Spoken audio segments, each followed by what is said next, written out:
Hey everyone, it's Pearlescent Toys back in today's video with another WWE Ultimate Edition review, and today we're looking at Hollywood Hogan 2.0. This is the reissue that has just recently started to hit shelves. Is that a spare pair of glasses? I did not notice that when I bought it. Here's a picture of Hollywood Hogan on the side, the back, and yeah, you can see the Greatest Hits logo right there. When the NWO invaded WCW, they kept saying there was going to be a third man. To the shock of everyone, the third man was the greatest hero to step inside a ring, Hulk Hogan. Gone was the red and yellow, replaced by black and white, giving the NWO someone to lead the attack during the Monday Night War. Without further ado, let's open this up. Our barcode, in case you want to go hunting. When you're NWO, you're NWO for life. Sweet.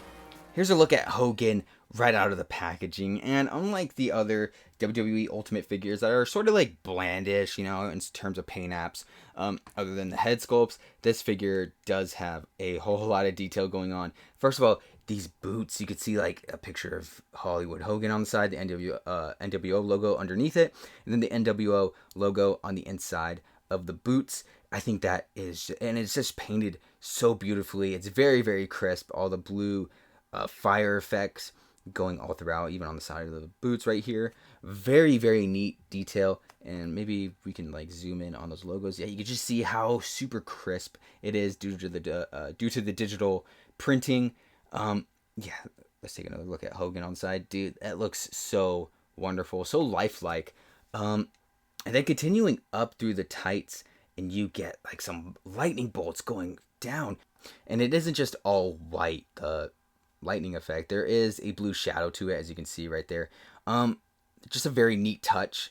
And then continuing up, and you get to this waist piece, and the trunks go up like a lot more. And I love that little detail. You know, it's covering up his belly button. Hollywood on the back right here. A little off center. Don't know if it was like that in real life, but it looks great, you know. And then continuing up the back, and I kind of want to say there's like a shadow effect going on underneath the muscles. Now, the biggest difference between this, oh my god, why is it so rough right here? Looks like it was like someone just like scratched it against like some pavement or something. That's pretty rough. A lot of WWE Ultimate figures I've been finding recently have had like QC issues, but I don't know. Anyways, the biggest difference between this figure and the original release is that the skin tone is a lot darker, and of course he has those pinless elbow joints. This looks phenomenal. I'm more psyched out with the updated skin tone, because, you know, he looked like he was radioactive. In the late 90s, Hogan, he just looked radioactive.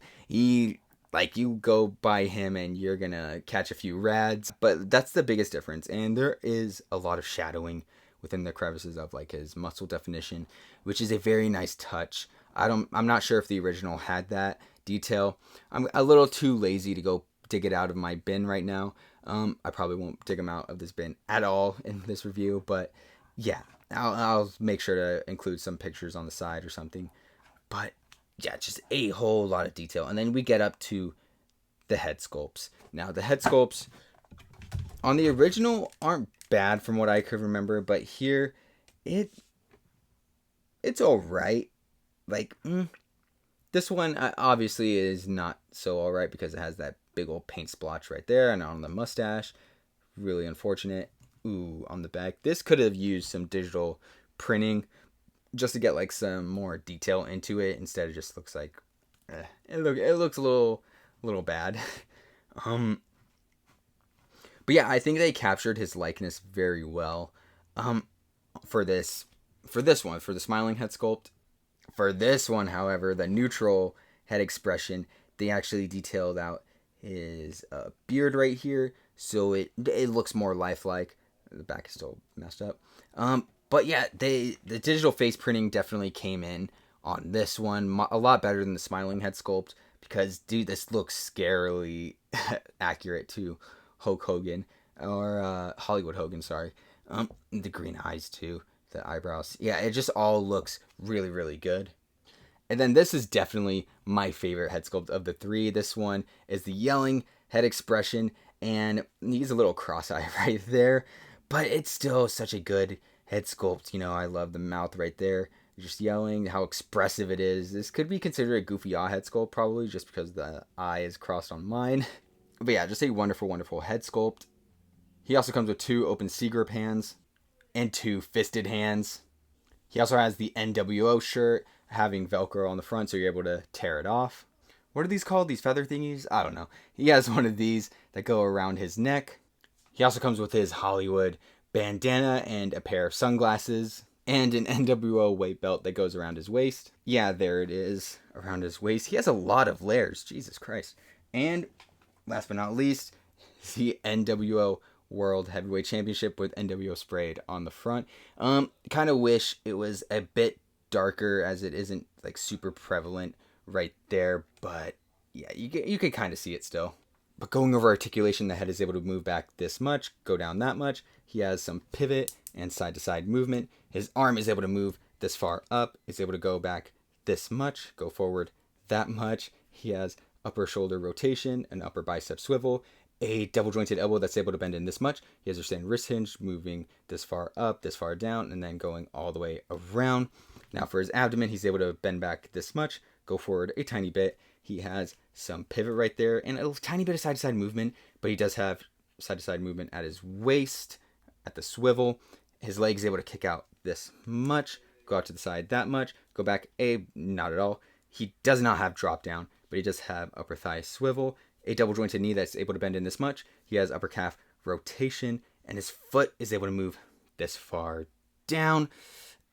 Ooh. Be careful. This far up, he has a toe hinge and some. And this is him at his widest stance possible, with both feet still flat on the floor. Hulk Hogan and Hulk Hogan, Bret the Hitman Hart and Bret the Hitman Hart, Razor Ramon and Shawn Michaels, Andre the Giant and Ric Flair, Stone Cold Steve Austin and The Rock, Cody Rhodes and Roman Reigns, Darwin and Morbius, and finally Commander Gary and Spider Ham. Time for my final rating and my overall thoughts. I think I'm going to give Hollywood Hogan reissue here a final rating of 8.5 out of 10. As much as I love all the moving parts to it, it just feels like any movement will just like shake everything off. Especially those sunglasses, which don't fit on the heads at all. You have to kind of tuck it underneath the bandana just for it to hold in place. It's really, really frustrating to deal with those sunglasses. And yeah, but that's like all I can really say against this figure. The accessories are kind of like hit or miss, but everything else is really great, especially the updated skin tone, and thus the paint apps on the tights are really, really good. It not having drop down is kind of a bummer, as it limits articulation, but I think it's fine as is.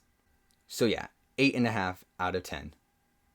But yeah, that'll do it for today's video. I hope you guys enjoyed. Please like, comment, subscribe, share with a friend. Anything you can do to support the channel, we greatly appreciate it. And with that, I will see you in the next one. Bye.